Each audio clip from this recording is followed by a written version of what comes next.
1984 by George Orwell, Chapter 7. If there is hope, wrote Winston, it lies in the proles.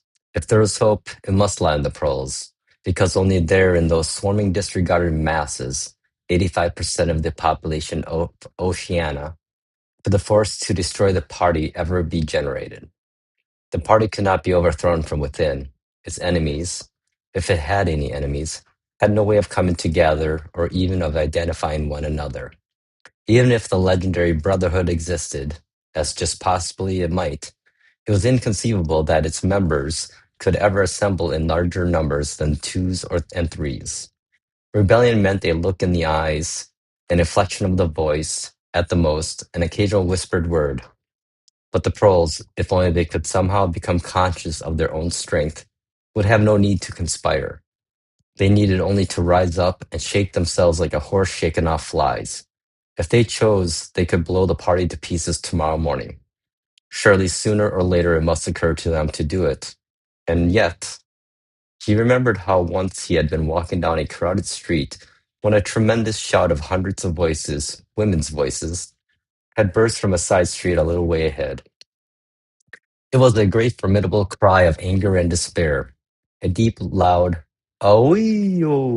or something that went humming on like the reverberation of a bell. His heart had leapt. It started, he had thought, a riot. The proles are breaking loose at last.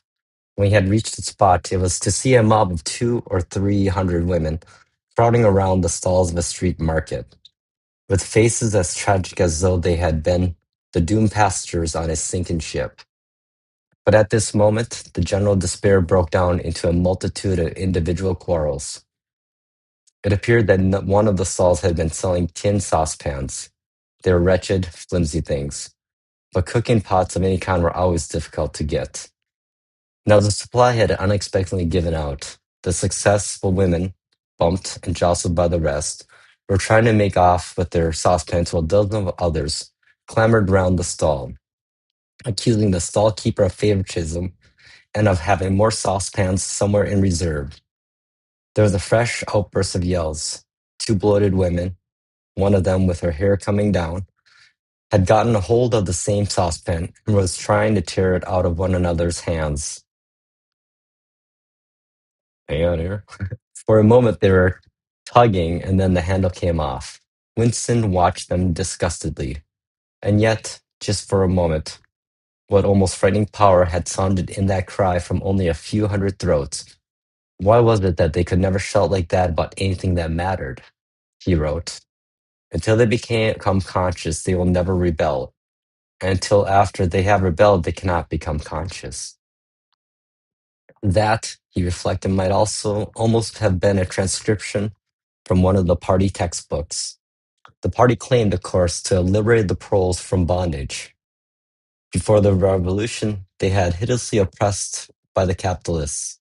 They had been starved and flogged. Women had been forced to work in the coal mines. Women still did work in the coal mines, as a matter of fact. Children had been sold into the factories at the age of 6. But simultaneously, true to the principles of doublethink, the party taught that the proles were natural inferiors who must be kept in subjection like animals by the application of a few simple rules. In reality, very little was known about the proles. It was not necessary to know much. So as long as they continued to work and breed, their other activities were without importance. Left to themselves, like cattle turned loose upon the plains of Argentina, they had reverted to a style of life that appeared to be natural to them, a sort of ancestral pattern. They were born, they grew up in the gutters, they went to work at 12, they passed through a brief blossoming period of beauty and sexual desire, they married at 20, they were middle aged at 30, they died, for the most part, at 60. Heavy physical work, the care of home and children, petty quarrels with neighbors, films, football, beer, and above all, gambling filled up the horizon of their minds. To keep them in control was not difficult. A few agents of the thought police moved always among them, spreading false rumors and marking down and eliminating the few individuals who were judged capable of becoming dangerous, but no attempt was made to indoctrinate them with the ideology of the party. It was not desirable that the proles should have strong political feelings. All that was required of them was a primitive patriotism which could be appealed to whenever it was necessary to make them accept longer working hours or shorter rations. Even when they became discontented, as they sometimes did, their discontent led nowhere, because being without general ideas, they could only focus it on petty specific grievances. The larger evils invariably escaped their notice. The great majority of proles did not even have telescreens in their homes. Even the civil police interfered with them very little. There was a vast amount of criminality in London, a whole world within a world of thieves, bandits, prostitutes, drug peddlers, and racketeers of every description. But since it all happened among the proles themselves, it was of no importance. In all questions of morals, they were allowed to follow their ancestral code. The sexual puritanism of the party was not imposed upon them. Promiscuity went unpunished, divorce was permitted. For that matter, even religious worship would have been permitted if the proles had shown any sign of needing or wanting it. They were beneath suspicion. As the party slogan put it, proles and animals are free. Wow. Winston reached down and cautiously scratched his varicose ulcer. It had begun itching again. The thing he invariably came back to was the impossibility of knowing what life before the revolution had really been like. He took out of the drawer a copy of a children's history textbook which he had borrowed from Mrs. Parsons and began copying a passage into the diary. In the old days, it ran, before the glorious revolution, London was not only the beautiful city that we know today, it was a dark, dirty, miserable place where hardly anybody had enough to eat, and where hundreds and thousands of poor people had no boots on their feet and not even a roof to sleep under. Children no older than you had to work 12 hours a day for cruel masters, who flogged them with whips if they worked too slowly, and fed them on nothing but stale bread crusts and water. But in among all this terrible poverty, there were just a few great beautiful houses that were lived in by rich men who had as many as 30 servants to look after them. These rich men were called capitalists. They were fat, ugly men with wicked faces, like the one in the picture on the opposite page. You can see that he is dressed in a long black coat which was called a frock coat, and a queer shiny hat shaped like a stovepipe, which was called a top hat. This was the uniform of the capitalists, and no one else was allowed to wear it. The capitalists owned everything in the world, and everyone else was their slave. They owned all the land and all the houses, all the factories and all the money. If anyone disobeyed them, they could throw them into prison, or they could take his job away and starve him to death. When any ordinary person spoke to a capitalist, he had to cringe and bow to him, and take off his cap and address him as Sir. The chief of all capitalists was called the king, but he knew the rest of the catalog. There would be mention of the bishops in their lawn sleeves, the judges in their ermine robes, the pillory, the stocks, the treadmill, the cat o' nine tails, the Lord Mayor's banquet, and the practice of kissing the Pope's toe. There's also something called the jus primae noctis, which would probably not be mentioned in a textbook for children. It was the law by which every capitalist had the right to sleep with any woman working in one of his factories. How could you tell how much of it was lies? It might be true that the average human being was better off now than he had been before the revolution. The only evidence to the contrary was the mute protest in our own bones, the instinctive feeling that the conditions you lived in were intolerable, and that at some other time they must have been different. It struck him that the truly characteristic thing about modern life was not its cruelty and insecurity, but simply its bareness, its dinginess, its listlessness. Life, if you looked about you, bore no resemblance not only to the lies that streamed out of the telescreens, but even to the ideals that the party was trying to achieve. Great areas of it, even for a party member, were neutral and non-political, a matter of slogging through dreary jobs, fighting for a place on the tube, darning a worn-out sock, caging a Saccharin tablet, staving a cigarette end. The ideal setup by the party was something huge, terrible, and glittering.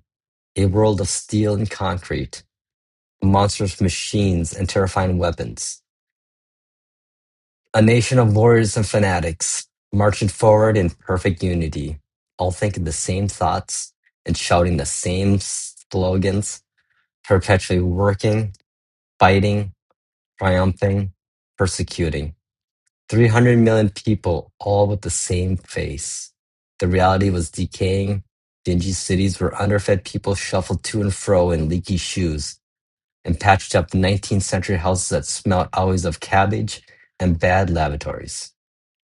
He seemed to see a vision of London, vast and ruinous, a city of a million dustbins, and mixed up with it was a picture of Mrs. Parsons, a woman with lined face and wispy hair, fiddling helplessly with a blocked waste pipe.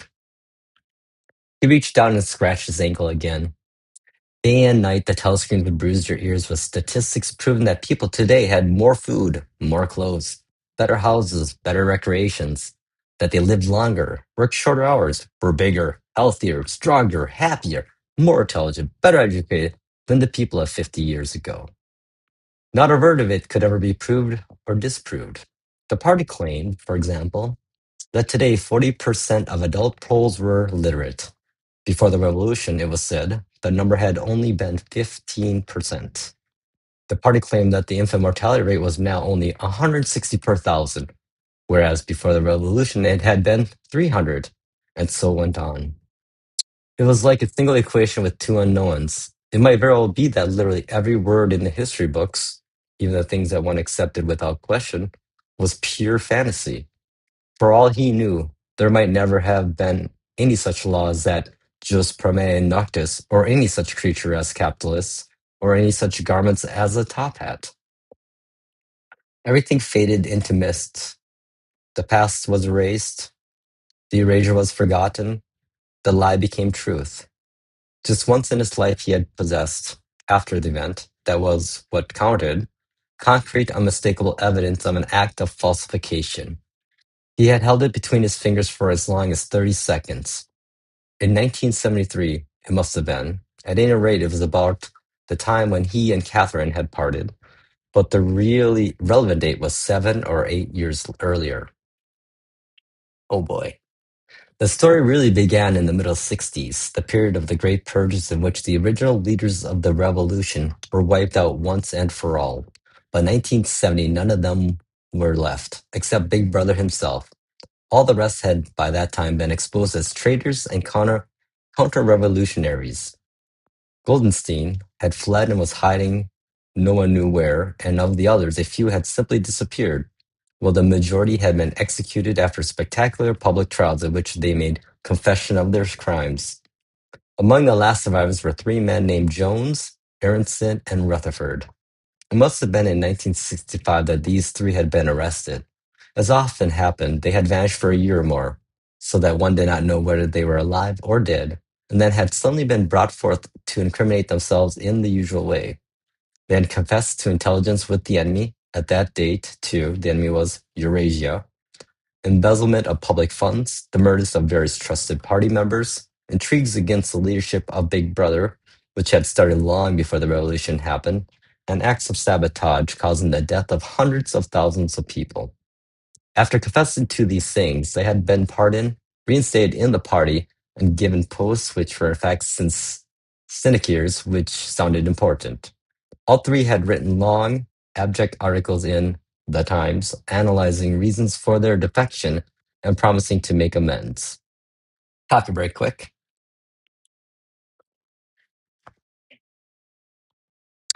Sometime after their release, Winston had actually seen all three of them in the Chestnut Tree Cafe.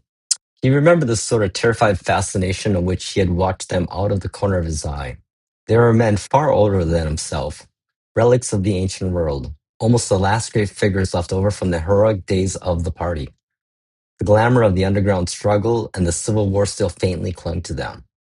He had the feeling, though, already at that time facts and dates were glowing blurry, that he had known their names earlier than he had known that of Big Brother.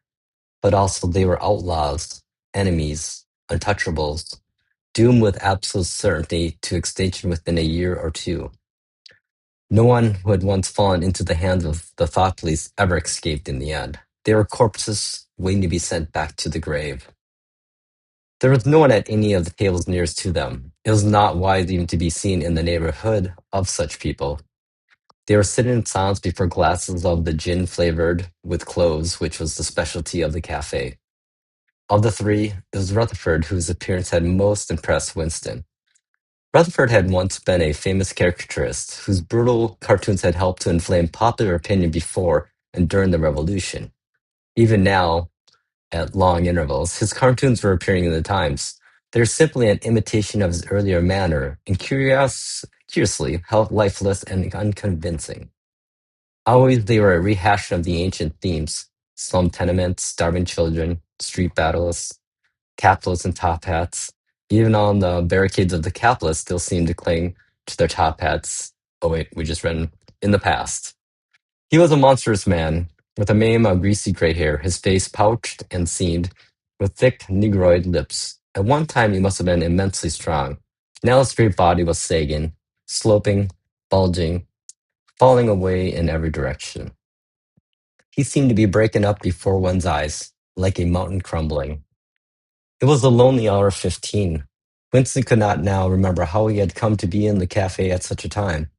The place was almost empty. A tinny music was trickling through the telescreens. The three men sat in their corner almost motionless, never speaking. Uncommanded, the waiter brought fresh glasses of gin. There was a chessboard on the table beside them, with the pieces set out, but no game started. And then, for perhaps half a minute in all, something happened to the telescreens. The tune that they were playing changed, and the tone of the music changed too. There came into it, but it was something hard to describe. It was a peculiar cracked, brain jeering note. In his mind, Winston called it a yellow note. Then a voice came from the telescreens, was singing. Under the spreading chestnut tree, I sold you and you sold me. There lie they, and here lie we, under the spreading chestnut tree. The three men never stirred, but when Winston glanced again at Rutherford's ruinous face, he saw that his eyes were full of tears. And for the first time he noticed, with a kind of inward shudder, and yet not knowing at what he shuddered, that both Aronson and Rutherford had broken noses. A little later all three were rearrested. It appeared that they had engaged in fresh conspiracies from the very moment of their release. At their second trial, they confessed to all their old crimes over again, with a whole string of new ones. They were executed, and their fate was recorded in the party histories, a warning to posterity. About 5 years after this, in 1973, Winston was unrolling a wad of documents which had just flopped out of the pneumatic tube onto his desk when he came on a fragment of paper which had evidently been slipped in among the others and then forgotten.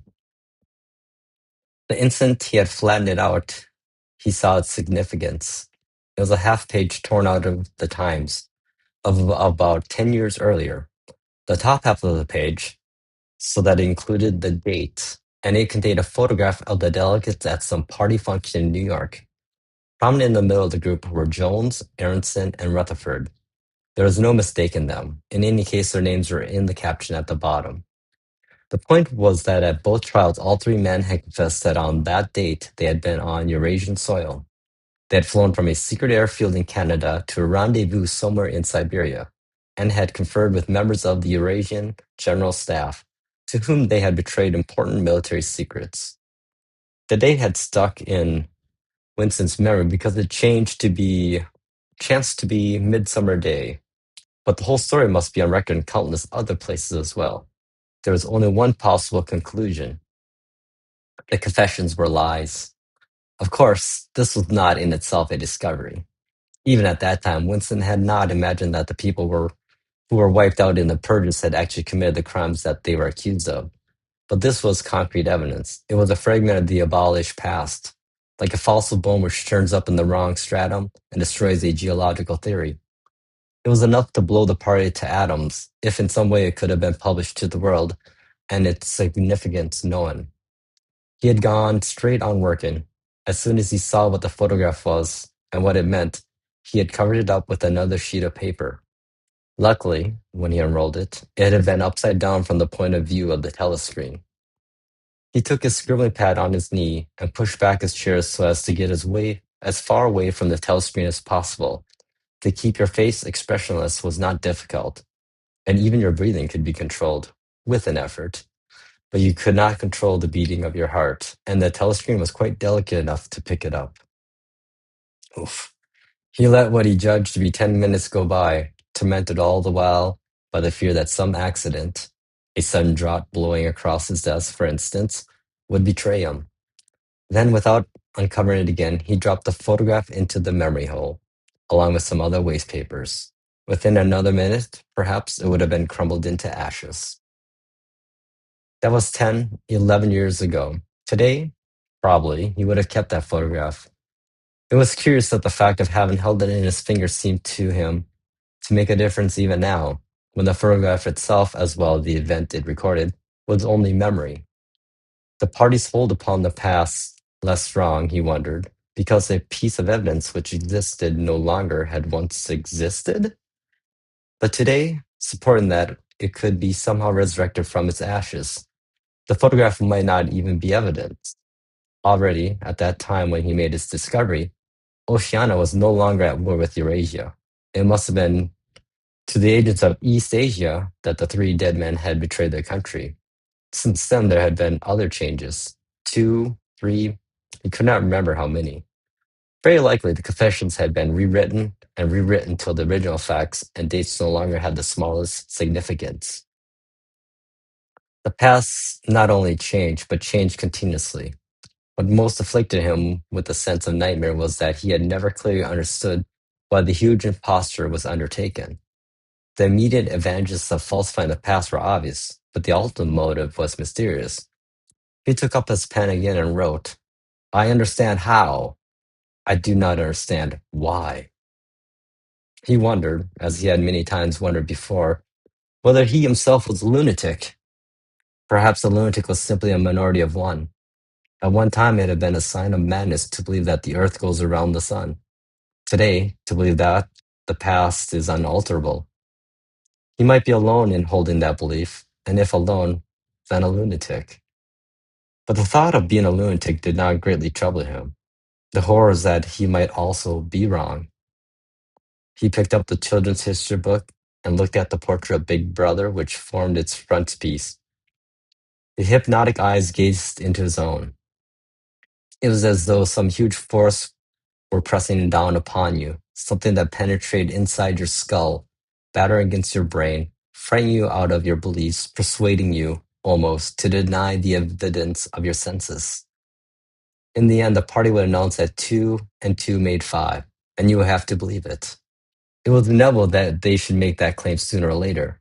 The logic of their position demanded. Not merely the validity of experience, but the very existence of external reality was tactfully denied by their philosophy. The heresy of heresies was common sense. And what was terrifying was not that they would kill you for thinking otherwise, but they might be right. For after all, how do we know what that two and two make four? Or that the force of gravity works? Or that the past is unchangeable? If both the past and the external world exist only in the mind, and if the mind itself is controllable, what then? But no, his courage seemed suddenly to stiffen out of its own accord. The face of O'Brien, not called up by any obvious association, had floated into his mind.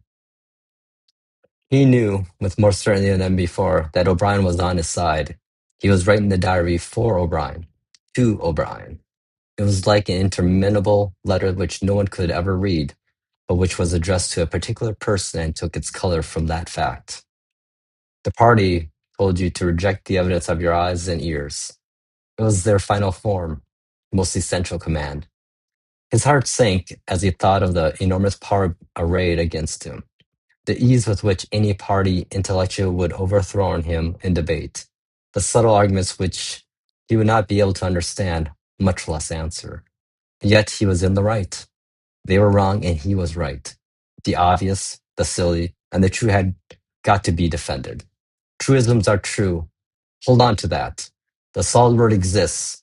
Its clouds do not change. Stones are hard, water is wet, objects unsupported fall towards the Earth's center. With the feeling that he was speaking to O'Brien, and also that he was setting forth an important axiom, he wrote, freedom is the freedom to say that 2 plus 2 make 4. If that is granted, all else follows. Thus ends chapter 7. Man, it's scary. It is scary that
what there is. I mean, this, unfortunately, George, you might have written like